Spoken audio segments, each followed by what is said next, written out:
Right. Yeah, and actually Dan's favorite. Well, good morning. Glad you're here. The important people are here, and others who aren't here, they can access the live stream because we are live streaming this as well. So it's good to have an opportunity for the next few minutes to get some information about your planning, your estate, get some questions answered. We're delighted to have that opportunity. I was poking around the internet a little bit the other day, and of course you can find lots of information there. Today's October 20, and of course every day of the year has some special designation. And so I found the designations for today. It's National Chicken and Waffle Day. Anybody ever eaten at a Waffle House? Okay. All right. Their theme is good food fast. I suppose that's open to interpretation, Waffle House. But they do have a chicken and waffle dish. It's also International Chef's Day. I'm not sure those two things cross over, Waffle House and chef. But another one which was surprising to me, it's International Sloth Day. Now, we're not talking about being lazy. We're talking about the animal, the sloth, the slow-moving tropical animal that hangs upside down. I didn't know they had a day. And this one is a little disconcerting. It's International or National Information Overload Day. Unfortunately, that has to coincide with Steve's presentation, but I'm sure it won't be informational overload. And one final one, I want you to stay calm with this. It's International or National Waste Reduction Week. That's spelled W-A-S-T-E, not W-A-I-S. Okay. I thought you'd be interested in that. But actually, we're here today because Holland Home Foundation recognizes National Estate Planning Awareness Week, which I know all of you were aware of. That's this week, October 18 to 24. And so several years now, we've sponsored the Barnabas Foundation during this week as just an opportunity for information and updates. And so regardless of all those special designations, all of us here today know that this is the day the Lord has made, and we will rejoice and be glad in it, right? That's our special designation every day. I want to remind you, I think you all signed up, there is a drawing, and boy, the odds are pretty good, for getting our gift basket.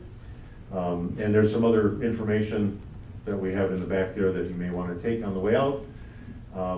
And you all have met and know my colleague Sarah DeYoung, works for the foundation too, of course. So we're delighted to welcome you today. So with the idea that this is the day the Lord has made, let me just open with prayer, then I'll introduce our speaker, and we'll be on the way. Father, we do thank you for a beautiful fall day like today. Your creative power is on display again, and we're so grateful that you are the God of creation, and you're also the God who is our Abba Father, our Daddy Father, one who cares for us in every way, at every moment in our lives. So thank you for each one here this morning, and thank you for those who will be accessing this through live streaming, either now or later. And we thank you that you've called us to be stewards, and you've called us to be careful with what you have blessed us with. And so we thank you that in these next few minutes we can hear more about that from a biblical perspective. And we thank you for the work of the Barnabas Foundation that Holland Home has been a part of for so many years, and for all the good that they have done on behalf of our organization and many others. So we ask your blessing upon these moments, and that we would learn something new and we'd be encouraged by what we hear. We pray this in the name of Jesus. Amen. Well, I'm introducing our speaker, a good friend, somebody I've known for many years, Steve Baker. He has been associated with Barnabas since 1995.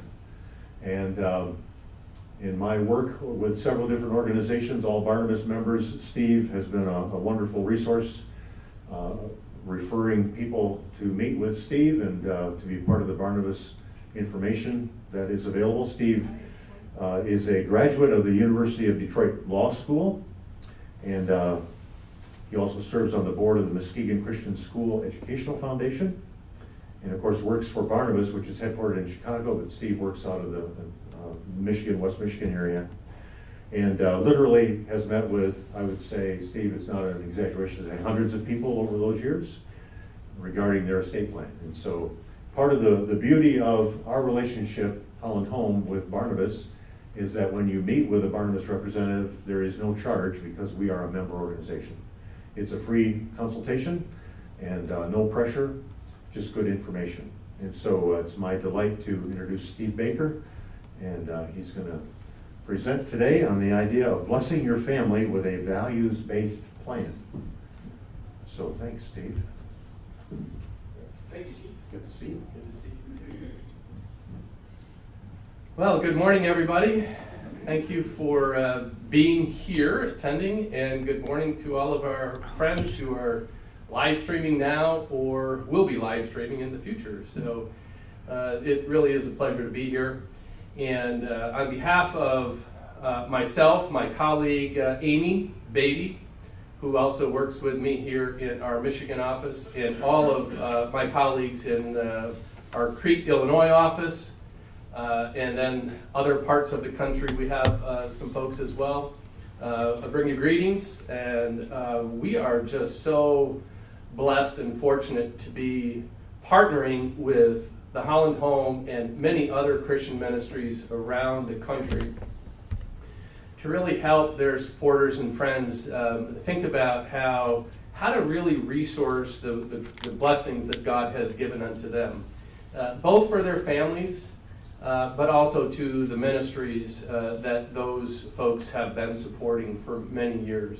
And it really is, we just have a blast doing this. We enjoy the conversations we have with folks, and we just are so grateful for the generosity of God's people, and we're fortunate to be able to help in that process. So I am going to talk today about the whole estate planning thing. It is National Estate Planning Awareness Week. And I'm not going to go in depth into all of the technical side of estate planning. That might qualify as the International Overload Day, I'm not sure. So, but you have an outline in front of you, and we're going to go through that. As you can see, I've broken it down into sort of 8 components, if you will. I feel like we're in church almost. I feel like I'm at the pulpit, so I have 8 points to my sermon today. And unfortunately, half of the live stream crowd just dropped off and said, oh, 8 points? I don't think I'm going to stay for that sermon. But no, it is really going to be just kind of an overview, give you some things to think about. I am happy to take questions as we go through, but maybe more so at the end. So if you do have something that you'd like to ask a question about, if it's right in particular to a slide that we're talking about, that's great, and I will repeat the question that you have. And but otherwise, we'll take some questions at the end as well. Okay? So our title for today is called Blessing Your Family with a Values-Based Plan. And I think the important part of this is not to get hung up over the idea of an estate plan, because a lot of people don't like to talk about that. In fact, I have identical twin daughters that are 32 right now. Their names are Chelsea and Hillary. And years ago, those 2 names kind of brought out a lot of different things. But when they were very young, and I've been doing this work here at Barnabas for this is my 27th year. So when they were young, I would be out doing these kinds of presentations and gone, a little bit, and they would ask me, so what do you do for a living? And I tried to talk a little bit about estate planning to 8-year-olds, and I got 2 sentences out, and my daughter Hillary, she looked at me and she says, oh, you talk about that death stuff. And it's really hard, isn't it, to think of it that way? So the idea of this is not to think of that as much as to think about how can we bless our families with this value kind of based plan. And it doesn't necessarily entail just the death stuff. It entails other things. So that's what we're going to kind of encourage you to think a little bit about today. So I will operate the clicker here. That's my other job today. So we're going to move forward to the first slide. So the first component I would like us to think about today for a values-based plan is to start from the very beginning and try to figure out what are our goals and objectives in doing this, okay? Now I start there because I know that a lot of people automatically jump to other things. They automatically jump to what documents do I need? Or they jump to what are the taxes going to be? And just different things like that. But I want us to start differently. I want us to think about what are our goals and objectives? And why is it important to do that? Because it provides a much clearer path of how to do planning in the first place. If you have a number of goals and objectives of what you want to try to do. It eliminates kind of all of the outside stuff. You know, we hear radio announcements, we hear TV announcements, we might hear or listen to a podcast or any other way that we get information to us. Any other way that we get information about this whole topic. There's just a lot of stuff out there. It's a lot of noise that kind of can put us off maybe to a different path. And if we have a clear goal and objectives or multiples of those, then it really helps our advisors know how to help us, help you. It really provides your family with, oh, here's what we're trying to do. We're not just waffling to an idea that pops up somewhere or we're pulling something out. We know that we're moving in this direction. But it's difficult to do. And I say difficult to do goals and objectives because sometimes we just don't know where to start, right? There's this blank canvas. Like, okay, what are goals and objectives? Where do we start? We just want to move forwards to get this document thing done because, you know, we can kind of move it off of our to-do list. I'm going to move that water because I'm going to knock that around a few times. I do talk a lot with my hands, so normally I'd be strolling back and forth too, but I had strict instructions from our IT person over there to just sit tight here. So, but we just want those documents, and when we get them done, we're going to tuck them away for 25 years and not ever think about it. And the topic of estate planning is scary, as I mentioned. We just don't know what to do. We don't know where to go. We don't know what we want to do. So, some ideas of maybe some goals and objectives are, maybe we want to make it easier for our family when we're no longer able to make our own decisions or when we pass away. We just want to make it simpler and easier for them. Maybe another goal is we want to try to take into account certain special circumstances, and here are the special circumstances that we really need to take into account. We want to make a gift of a certain portion of our estate to Christian ministries that we've supported our whole life. That's a goal. Maybe we want to eliminate some unnecessary taxes in sort of our planning, okay? Those are just a few examples, but they're easy to kind of come up with if you start thinking through this. So what I want us to do is focus on just thinking about the stewardship of God's resources. Everything that we have is not ours, right? We talk about our estate. We talk about my assets. We talk about what we own. And in reality, we don't own anything, right? I mean, the basic foundational principle of Christian stewardship is God owns everything. And we are just managers of these resources. So, that planning, that developing goals and objectives is really honoring God with what He's given to us. Focus on passing on your legacy and the values that you've had during your lifetime. And by values, I don't necessarily mean dollar values or things like that. I just mean personal beliefs, values, convictions.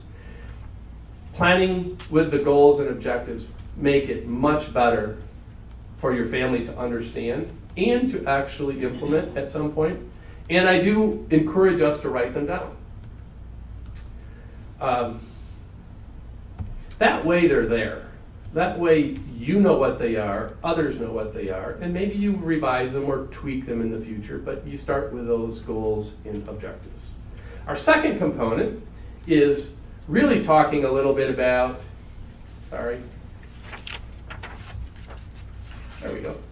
is really talking about getting the right documents. When we talk about the right documents, from the standpoint of having goals and objectives, then we can match those together, okay? Otherwise, you're just going to start with a bunch of documents that maybe don't fit you. Maybe they don't fit your situation. It does affect the ease of understanding of the whole planning process. If you have these goals and objectives and you have the right documents, it also affects the administration. Most of the time, I hear folks who say, well, I need to have a living trust, right? How many of you have heard that statement before? Yes. Well, I would tell you that no, not everybody needs to have a revocable living trust. Okay? It only fits certain situations and certain purposes and goals and objectives. So don't listen to that noise of I need a revocable living trust. It may be helpful for you, but it may not fit your situation. Wills are really important. So everybody should have a will. And then there's a few other documents that we're going to talk about that you should have, but at least everybody should have a will. Okay? Because if you don't have one, the state of Michigan already has one for you. It says if you die without a will, here's how your assets will be distributed. And that may not match what your goals and objectives are. It may not match what your purposes are for benefiting your families even. So we start with that, getting the right documents, start with the will, and maybe a trust is important for you, maybe not. But those are conversations that you have with your advisor. But it's difficult to do for a number of reasons. First of all, there's never an easy answer. As I mentioned, it's like everybody thinks they need to have this, everybody thinks they need this or that. And there's really never an easy answer for all of that.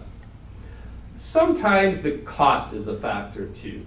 And that is an issue that, generally speaking, refers to the attorney costs, the fees of the attorney to prepare documents, right? There is a temptation for many people to try to do it themselves. We are in kind of a season, if you will, of let's just do it ourselves. There's plenty of online resources. We can do it ourselves. We'll just get it taken care of. And I would caution against that, I think. It might save you some cost now, but it might cost a lot more later to do it. And professional advisors are there to listen to your goals and objectives and to help you put in place a plan that matches those goals and objectives. So I think we want to focus a little bit on what are the documents that fit us in our goals and our objectives. And then find the right advisor that we can go to that will help us do that. The third component to our sort of values-based planning is kind of what I talked about earlier, that this lifetime planning is important. So why is it important to think about this? The durable power of attorney and the medical power of attorney are the documents that are going to kind of play while you're still living. These are documents that you designate somebody to act on your behalf while you're still living. Whereas the will and or a trust really don't have an impact until you pass away. So, medical power of attorney is a document that appoints somebody to make medical decisions for you if you are unable to make your own medical decision. Okay? The power of attorney for property and financial matters, the durable power of attorney we call it, is really for somebody to step in your shoes and help with regards to managing affairs, I'll say it that way.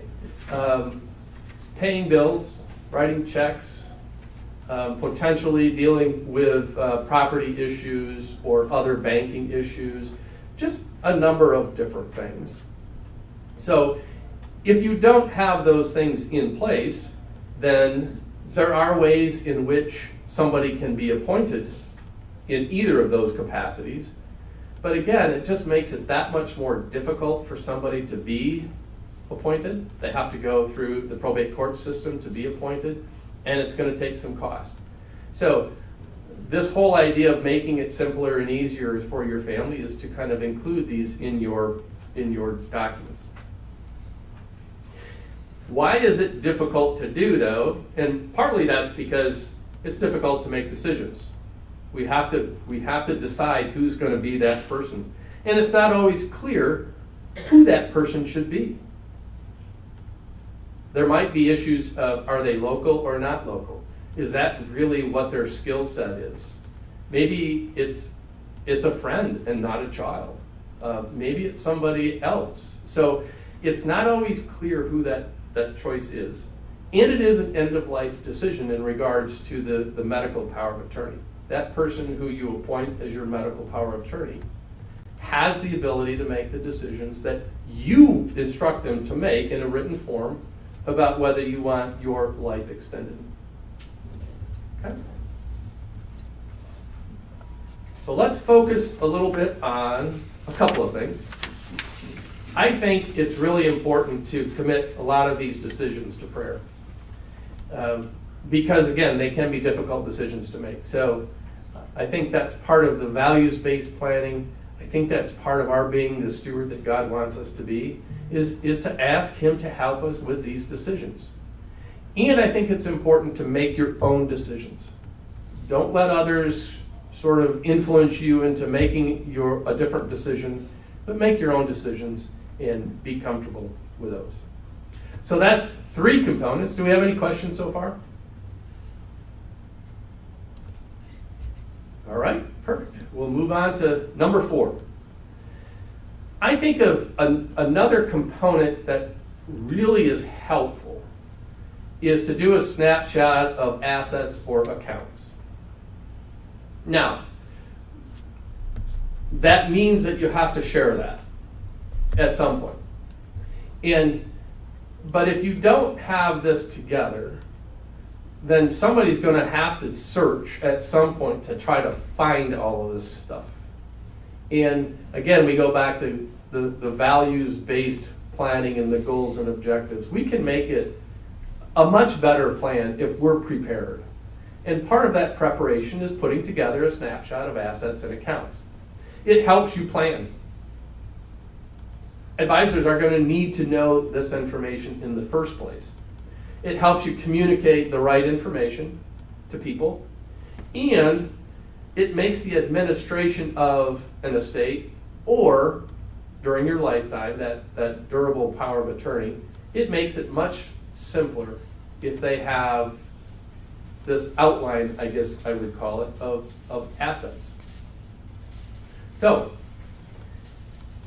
put together that sheet.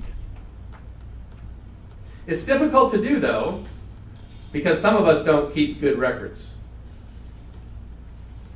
Face it. We get statements, we get different things that get shoved in a drawer, and maybe we don't necessarily like to organize all the stuff that we have. Sometimes, we don't want to let the left hand know what the right hand's doing, and vice versa.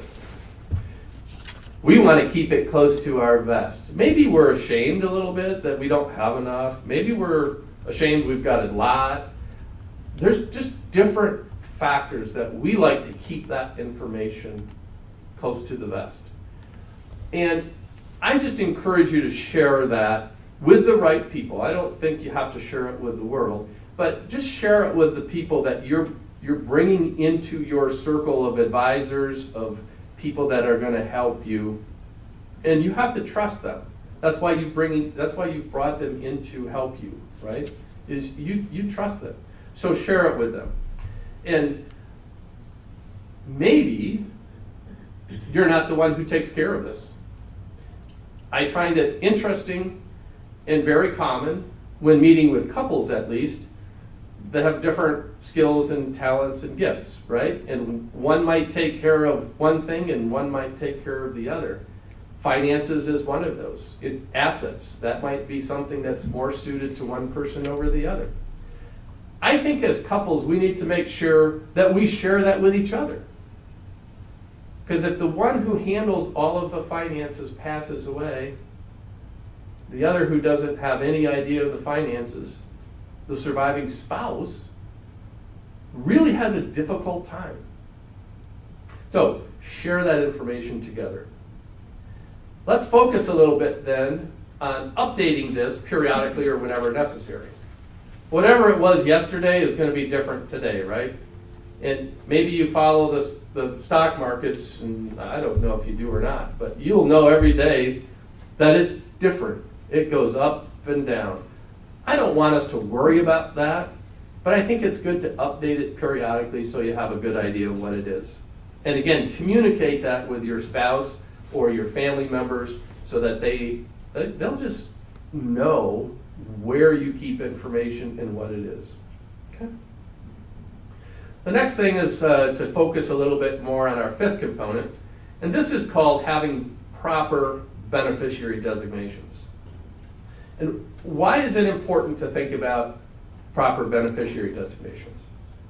Well, first of all, having proper beneficiary designations avoid some unintended consequences.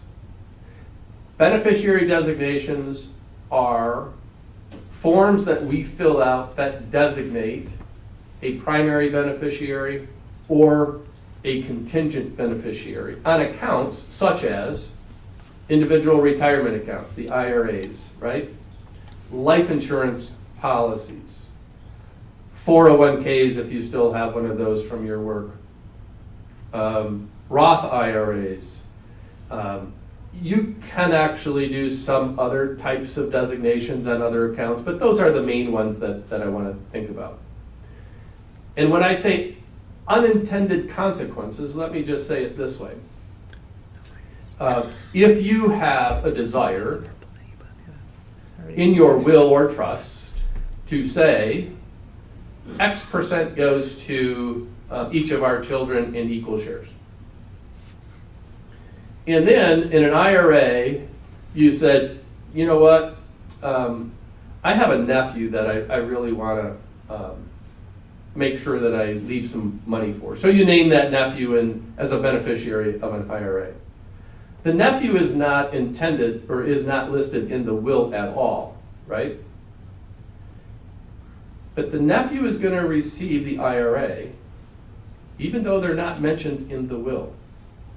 Maybe it's better to include the nephew in the will, but the beneficiary designations can send money directly somewhere else, as opposed to what a will says. I see it often too when somebody had a life insurance policy that they bought when they were single. They named their parents as the primary beneficiaries. They then got married.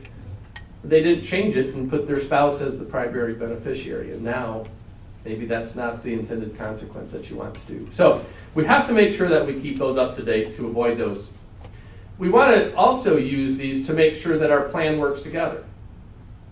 If we say in our will or trust, here's how we want to distribute things amongst our children and or amongst charities, then let's make sure our beneficiary designations sort of match that and work together.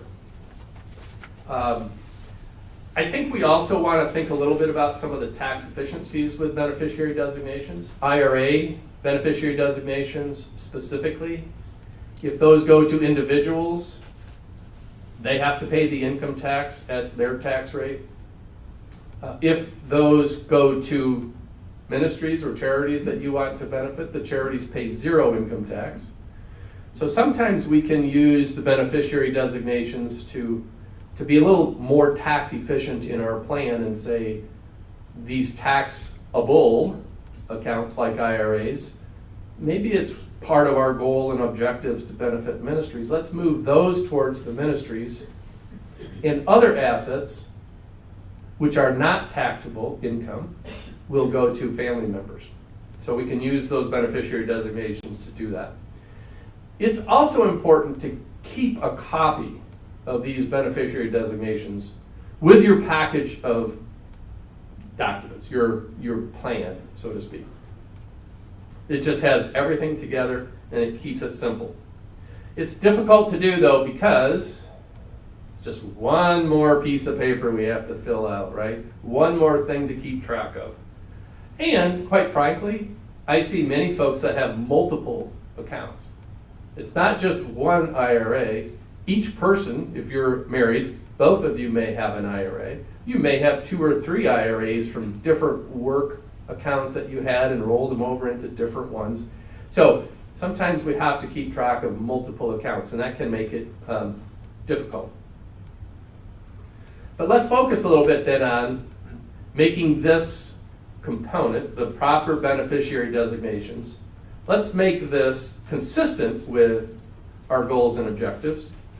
Let's just keep the copies that you have on file with whichever company it is. Keep a copy of those in your records.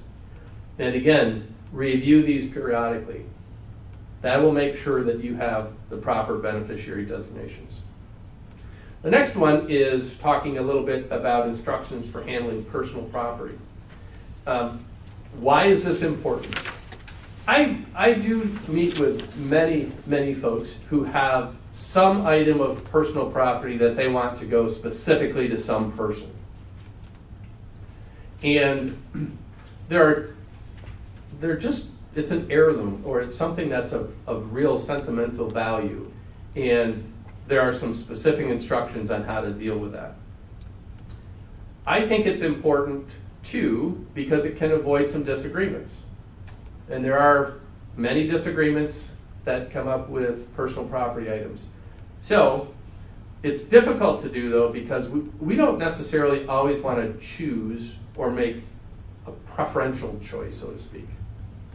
So all I can say is have some of these discussions with your family members if you have something that is of significance, family significance, and just try to work through that and figure out how to best do that. I think it's one of those things that's not of significance, but it's important enough to handle. Okay.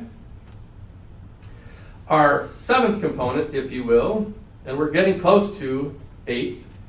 Our 7th component is really talking about our ministry passions. Again, if we go back to our goals and objectives, why do we even want to talk about ministry passions?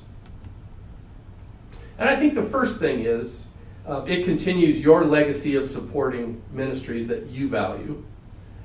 I think it's important to think about in our handling the resources that God gives us to manage. How can we use those to fund and make an impact in His kingdom? Now, we do that while we're alive, but we can do that maybe in an even more significant way when we pass away. When we are making current gifts, many times people are making those gifts out of income, right? Maybe people do that during their lifetime. They'll make a gift of stock. And I know Holland Home has received many of those gifts of stock and other things. But for the most part, a lot of people make a gift by writing a check out of their income. But an estate gift is dealing with all of the resources that God has given us. These are all of the things. And so we might make a more significant impact if we're dealing with a gift out of our total assets upon our passing. We can also support multiple ministries, and my experience has been many people while they're alive support 4, 5 to 10 ministries. And that system, if you will, or that desire kind of continues on through their estate plan. They'll include multiple ministries. It's difficult to do though, because not sure about the idea. Or even What's the right percentage? The idea, I think, comes from this idea of God's ownership of all things. And if we're thinking about using His resources, then I think it makes some sense to incorporate some form of a gift to ministries upon our passing. It doesn't matter what the dollar value is. It has no bearing at all. It simply has this concept of saying, whatever I have, this portion is what I'm going to leave for ministries. The right percentage. I have no idea what the right percentage is for you. We each make our own decisions about what that is. Many start with the tithing concept of a 10%. We've seen it go all the way the other way, where folks have blessed their families during their lifetimes and they're leaving 100% of their estate to ministries, and everywhere in between. So, again, everybody makes their own decision on what that is. I do hear this often. I'm not sure if there'll be anything left. If I had a crystal ball, I could tell you, but I don't have one of those. And my response would sort of be, don't worry about whether there's any left. If you need all of your resources while you're still alive for your care, that's why you keep them. That's why you use them. And the estate plan simply says, whatever I do have left, whatever I have, doesn't matter what the amount is. This is my belief in how I'm going to distribute these in percentages. Okay? And sometimes we have family circumstances that might affect it. We might have a child that has a special circumstance where we need to make sure that we take care of them. And so I don't want us to think that this is at all about choosing between family and ministries. I think it's a matter of choosing the right plan that has the different portions for the different groups of beneficiaries, both family and ministries that we want to support. So what do we focus on here? It goes back to kind of our lifetime values and the legacy that we want to leave.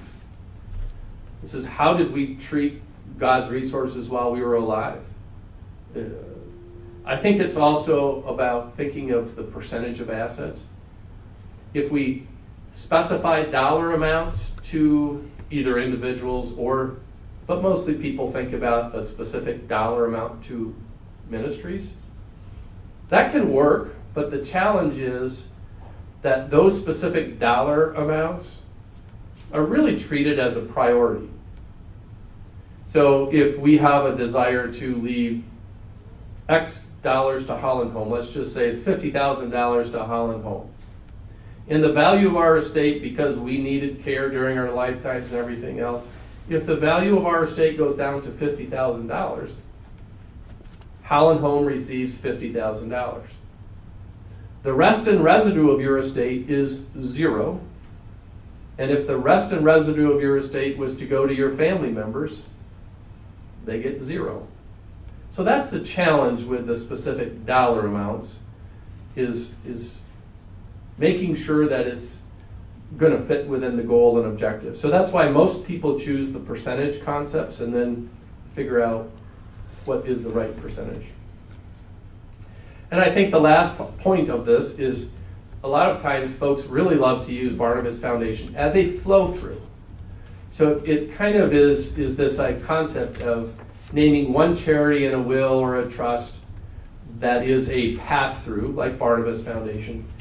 And then you can have a form with us that lists 4 to 6 to 10, however many ministries that you want us to pass out those funds through to. And the real advantage is, if you ever change your mind on that list of charities, and I say this not in a negative way, more in a positive way, because people do learn more and more about ministries as they get along in life, that they want to add more, is really what our experience has been. Rather than going back to your attorney to change legal documents, people just do a new form with us. And they'll add another charity or two as time goes along. And it's zero cost. They don't have to pay their attorney to do it. We charge no fee to pass money through to the various ministries that you want us to distribute to. So sometimes that can be a real easy way for folks to accomplish kind of that ministry passion, if you will. Our last component, if you will, is really talking about proper communication. And I think in years past, there has been this desire or this thinking that, again, I'm going to keep everything close to the vest. I'm not going to share a lot of information with people. That's not really what we do, is share and communicate information. And I've seen it increase because it is really an opportunity for folks to inform. It's an opportunity to reflect, I guess, on, again, those legacies and value questions. I think it's an opportunity to educate. It's an opportunity to educate maybe your advisors, maybe they hadn't really dug deep into this whole idea of including ministries or the communication issues.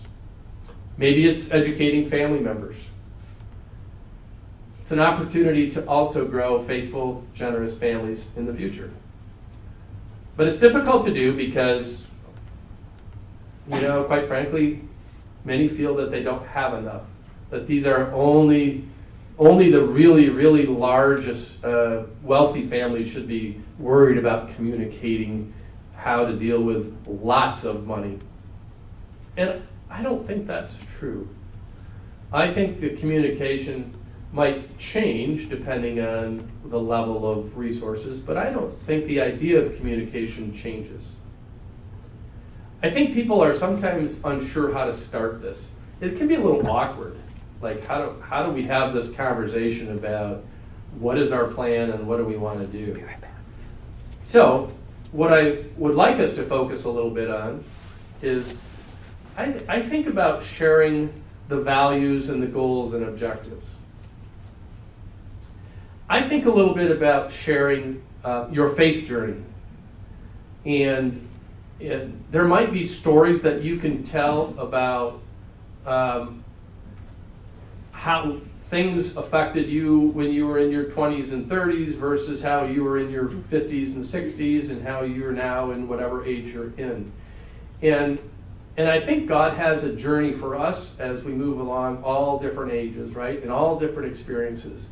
And so share that. It's not just about the legal documents. It's about your life and your lifestyles. I think we ask families to share their journey. So this communication isn't all about you. It might be about our family. And where are we all at and how are we encouraging each other in our journey.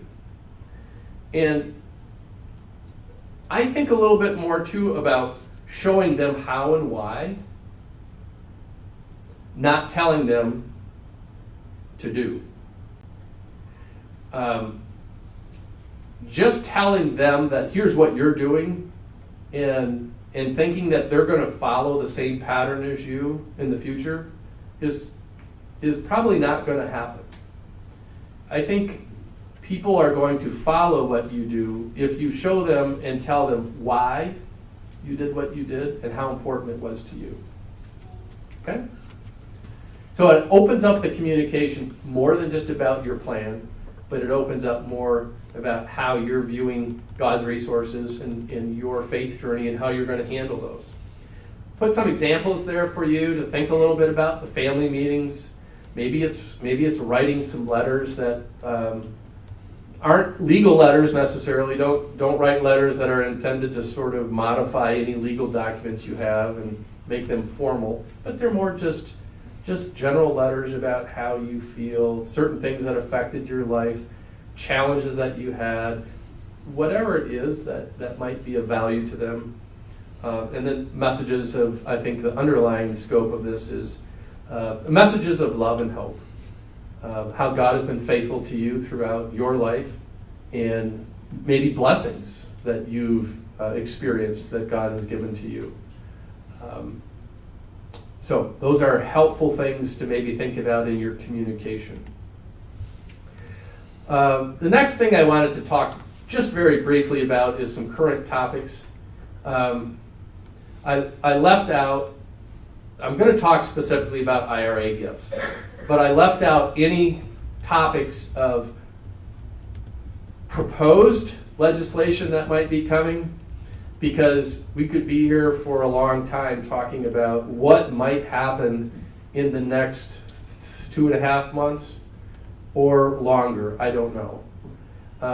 And again, I don't have a crystal ball, so I can't really engage in that kind of a discussion with you about what I think is going to happen and everything else. But there will be some legislation that's coming, and I think you'll have plenty of resources that will explain those to you, and how those might affect you is going to be different. So happy to have a conversation about that at a later time. But the IRA gift topic I often talk about, because this is a concept that allows people to make a gift from their IRA directly to charity. Have any of you heard of this? Yes? And have any of you done this? Yes. So yeah, a number of years ago, the law changed to allow folks who wanted to make a gift from an IRA directly to a charity. The challenge with that is any distribution from an IRA previously, whether you took it or whether it went to charity, was just considered a taxable distribution to you. That was the old law. And it changed so that, well, if you took a distribution, that's still the law, that's taxable to you from an IRA. But if you are over 72 now, you have to start taking required minimum distributions, right? It's the forcing out of taxable money to you. But this law says that, well, if you send money directly from your IRA to a charity, two things happen. One is that required distribution that you have to take out is satisfied to the extent that you sent that same amount of money to a charity. So if you were required to take out $5,000 from your IRA and you told your IRA custodian, send that $5,000 to charity, then that required minimum distribution is now satisfied under the law. Okay? The second thing that happens is that $5,000 that went to charity is not considered taxable income to you. So those are kind of the two benefits. It satisfies my required minimum distribution, and it's not taxable to you as income. However, you don't get a charitable income tax deduction for that gift to charity. That would be like having your cake and eating it too. So you don't get that benefit. So I think for those folks who have IRAs where they're saying, you know what, I really don't need all of this money that I'm required to take out, they can lower their income tax bracket. That can affect Social Security and other benefits and everything else. And it's just a very tax efficient way to kind of support ministries that you would normally support anyway. It's way more tax efficient than taking the $5,000, putting it in your checking account, and then turning around and writing a check to the charities and getting a charitable income tax deduction. That's less tax efficient. The most tax efficient is send the money directly to the charities. Now, if your required minimum distribution is $30,000 and you don't want to send all $30,000 to charity, you want to take some money as taxable income, you can do less. You can say send $15,000 to charity and I'll take $15,000 as taxable income. So it just depends on whatever your required minimum distribution amount is, what you feel comfortable with sending to charity, what your other resources are in terms of how you're meeting your living expenses. So just different ways to do that. Yes, ma'am? What's MRD? Your minimum required, she said, what is MRD? It's in here, it's minimum required distribution. It's also required minimum distribution, so your RMD. They're the same thing.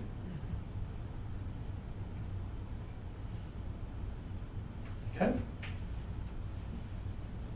Any other questions on that? By the way, that's been a law that has kind of come and then it had to be renewed, and then it had to be renewed, and then it had to be renewed, and now it's permanent. So that is in existence.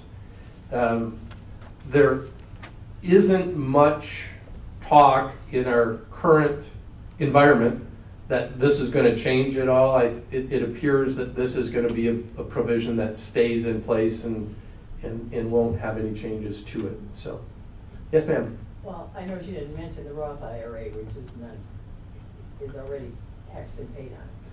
So the question was, we didn't talk about Roth IRAs, and that is correct. The Roth IRAs would not even be applicable here because whatever you take out of a Roth IRA is not taxable, right? Because to fund a Roth IRA, you're putting after-tax dollars in. The IRAs, you've put pre-tax dollars in. So, yes, not really applicable to Roths.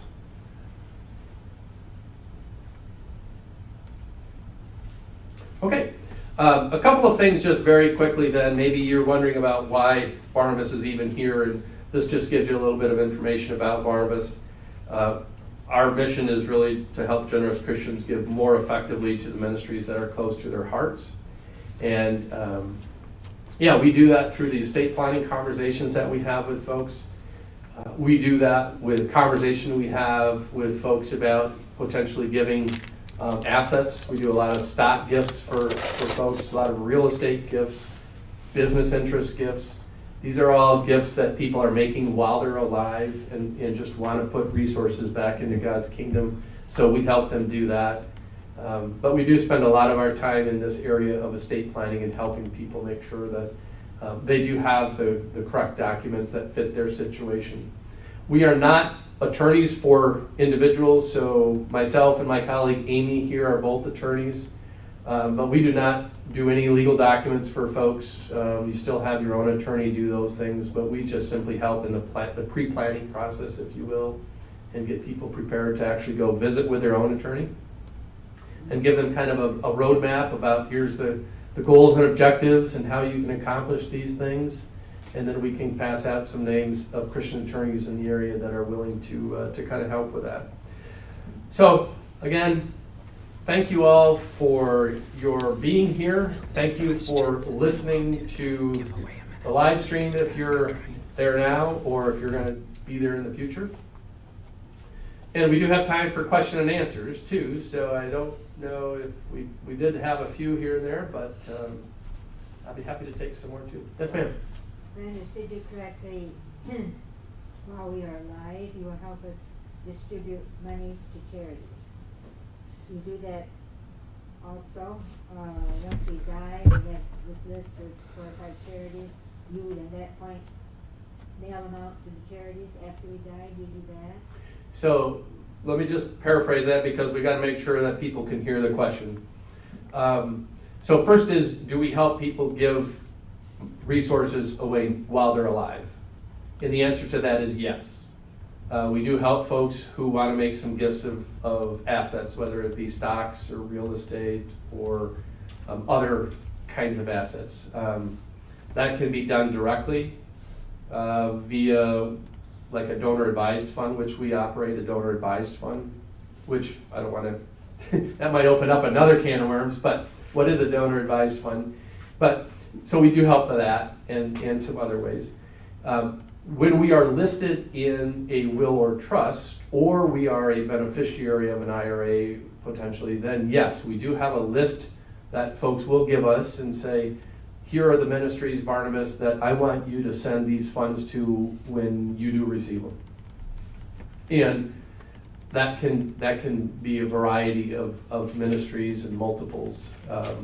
So How do you know the percentages that we have, that we want to go to those charities? How do you know the percentage of the entire estate that goes to charity X, Y, and Z? So how do we know the percentage in the estate? Yes. The donors will tell us Okay. that it's X percent of our estate, and then they'll also tell us that here's the list of charities, and sometimes it's an equal between all of the 6 charities on this list, or some might say, you know, out of these 6, it's 30% to this one and 10% to these 3, and then you add other percentages. So it's specified in a document that they've given to us about the percentages. But we see a lot of them are equal percentages between however many charities that somebody will have listed on that form. Okay? Yes, ma'am. I'm thinking maybe it would be better to give to your charity now when you're alive, because that charity may not even exist after a while. So the question or comment was like the idea of giving to ministries while you're alive, because that ministry may not be around when you pass away, right? And there are many folks who like to do that concept as well. The old saying is, I giveth while I liveth, so I knoweth where it goeth. I don't know. But I think there are ways to handle the idea of what if that ministry is not around when I do pass away.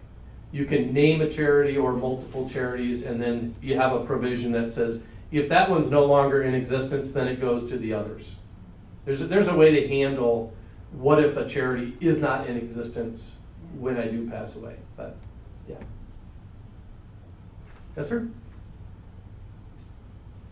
You mentioned beneficiaries from traditional IRAs directly. You mentioned living trust beneficiaries, wills. You mentioned estate plan beneficiaries, ministry plan beneficiaries, and you mentioned letters and messages that you sent. All of the, what if there, as an attorney, what if there are conflicts between those beneficiaries and all these designations? Would you just touch on that? Yeah, so the question was, there are multiple beneficiaries that we discussed, and in multiple ways that those beneficiaries are named. Whether it's named in a will or trust, whether it's named in a beneficiary designation, and whether it's just letters that we've actually just prepared and are going to be communicating information. What if there are conflicts? And that's always a difficult question. If there is a conflict to the point where somebody's going to object to a distribution happening, then I think it's sometimes better to be in a probate court process, because then it's going to be adjudicated correctly, and whoever you name as a successor executor of your will, or maybe a successor trustee, it could put them in a difficult position. So if we have that kind of as a backdrop, that's going to happen that way. Otherwise, I think you try to have some communication and help people understand what you're trying to do, and hopefully they'll honor what you're trying to do, and the disagreements aren't between you and them. It might be a different idea that they have, but it's still your plan, and it's still you trying to do what you want to do. So I'm not sure. Does that answer your question? Sort of. It's a tough one. Yeah, it is a tough one. I mean, there are other ways to try to accomplish some of the soothing over of disagreements. I will say this, estate plans don't soothe over hurt feelings from lifetimes of certain things. You know, there's a whole lot better ways to do that through the communication and through relationship building than it is through an estate plan of any kind. So. Under the IRA, would you elaborate about the maximum $100,000 per person? Sure. So under the IRA gifts to charity, what is this idea of a maximum $100,000? So for those folks who have maybe really large IRAs, there was a fear that if people were allowed to give a bunch of it away to charities during their lifetime, that the government wouldn't get income tax. Got to remember, the whole idea of IRAs was you put money in there for 25, 35, however many years, and there's no tax on that. You were getting a tax break by putting money in there. The cost of that, allowing that break, if you will, was you're going to have to pay in the future. And you're going to have to pay really on a larger amount. Because whatever it grows to, you're paying tax on that amount. So that it was a way to kind of say, we'll allow you to make gifts out of your IRA to charity, but we're going to cap it so that you can't just give it all away and avoid the tax, if you will. So the maximum is $100,000 per year per IRA owner. So if a husband and wife each have their own IRA, conceivably they could each give $100,000 out of each of their IRAs to charity in a year. $200,000 could go to charity. If their IRAs were really large, they might say, well, I want to do $300 out of my IRA, each of our IRAs. You can't do it. You can only do $100,000 and it's not taxable. Okay? Yes, sir. I'm thinking if I would designate this money to my children, and they live in different states, like, does Michigan have a tax on anything that children give, that I give to children here? And what about other states? Yeah, so it's basically the law of the state of Michigan that's going to apply. Because that's where your estate is handled. So if your children live in other states, my understanding is it's really not going to matter there because your estate is in Michigan.